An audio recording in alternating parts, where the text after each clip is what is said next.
नमस्कार दोस्तों, आज हम बात करने वाले हैं दक्षिण भारत की सबसे बड़ी और सबसे रोमांचक राजनीतिक घटना के बारे में, जो है तमिलनाडु में सरकार गठन का नाटकीय और ऐतिहासिक मोड़।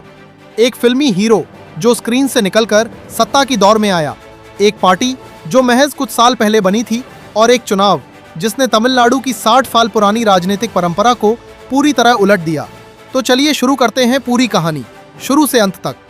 तमिलनाडु में तमिलगा वेट्री काझगम यानी टीवी के अभिनेता विजय की पार्टी है। दिसंबर 2025 में टीवी के ने एक प्रस्ताव पास कर विजय को मुख्यमंत्री पद का उम्मीदवार घोषित किया और सभी इच्छुक दलों को गठबंधन में शामिल होने का न्योता दिया। मार्च 2025 में टीवी के की पहली आम सभा में विजय ने ऐलान किया कि 2026 का चुनाव सीधे टीवी के और डीएमके के बीच होगा।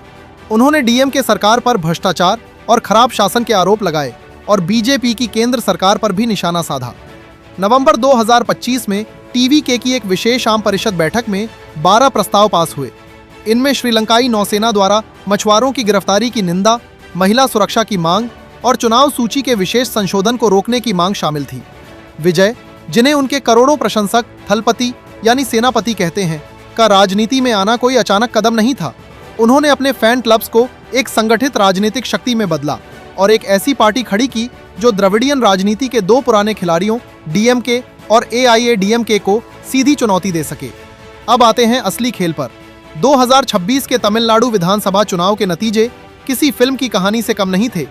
टीवी के ने 108 सीटें जीतकर सभी को चौंका दिया और सबसे बड़ी पार्टी बनकर उभरी, लेकिन बहुमत के लिए जरूरी 118 सीटों से 10 कम रह गईं। डीएमके की अगुवाई वाले गठबंधन को 73 सीटें मिली, जिनमें डीएमके को 59 और कांग्रेस को 5 सीटें मिली। एआईएडीएमके बीजेपी यानी एनडीए को 53 सीटें मिली। ये तमिलनाडु का पहला त्रिशंकु विधानसभा बन गया। ये पहली बार हुआ जब 1960 के दशक के बाद कोई गैर द्रविडियन पार्टी सबसे बड़ी पार्टी बनकर उभरी। सबसे बड़ा उलटफेर ये रहा कि खुद मुख्यमंत्री एमके स्टालिन कोलथुर सीट से हार गए, वो सीट जहां से वे लगातार 3 बार जीत चुके थे। विजय ने खुद 2 सीटों पेरंबूर और तिरुचिरापल्ली ईस्ट से चुनाव लगा और दोनों जीती। ये जीत सिर्फ एक पार्टी की जीत नहीं थी, ये पूरी एक पीढ़ी के गुस्से और उम्मीदों का विस्फोट था। राजनीतिक विश्लेषकों के अनुसार डीएमके के खिलाफ सत्ता विरोधी लहर, विजय का अपने फैन क्लब को एकजुट कर एक पार्टी बनाना और टीवी के का डिजिटल प्रचार अभियान जो उन्हें भ्रष्टाचार मुक्त विकल्प के रूप में पेश करता था, ये सभी कारण इस ऐतिहासिक जीत के पीछे रहे। 108 सीटें जीतीं, लेकिन सरकार बनाने के लिए 118 चाहिए। यहां से शुरू होती है असली सियासी कहानी। 5 मई 2026 को एमके स्टालिन ने मुख्यमंत्री पद से इस्तीफा दे दिया। अगले दिन यानी 6 मई को विजय ने तमिलनाडु के राज्यपाल राजेंद्र विश्वनाथ आर्लेकर से मुलाकात कर सरकार बनाने का दावा पेश किया। अब सवाल था, बाकी 10 सीटें कहां से आएंगी? 6 मई को ही एक बड़ा राजनीतिक भूचाल आया जब कांग्रेस ने अचानक इंडिया गठबंधन एसपीए छोड़ दिया और डीएमके से रिश्ता तोड़कर टीवीके के साथ जुड़ गई। इससे डीएमके को बड़ा झटका लगा। 8 मई को सीपीआई और सीपीआईएम यानी वाम दलों ने टीवीके को समर्थन देने का फैसला किया ताकि एक स्थिर और एनडीए मुक्त सरकार बन सके। हालांकि ये दल एसपीए में बने रहे।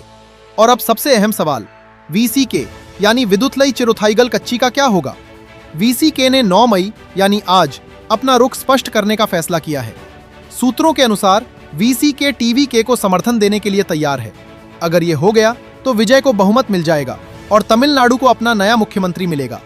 वीसीके यानी विदुतलई चिरुथाईगल कच्ची थोल थिरुमावलवन की पार्टी, ये मुख्य रूप से दलित समुदाय की आवाज उठाने वाली पार्टी है और तमिलनाडु की राजनीति में एक महत्वपूर्ण भूमिका निभाती है। वीसीके पहले इंडिया गठबंधन का हिस्सा थी और डीएमके के साथ उसके मजबूत रिश्ते रहे हैं। लेकिन अब जब डीएमके खुद हार चुकी है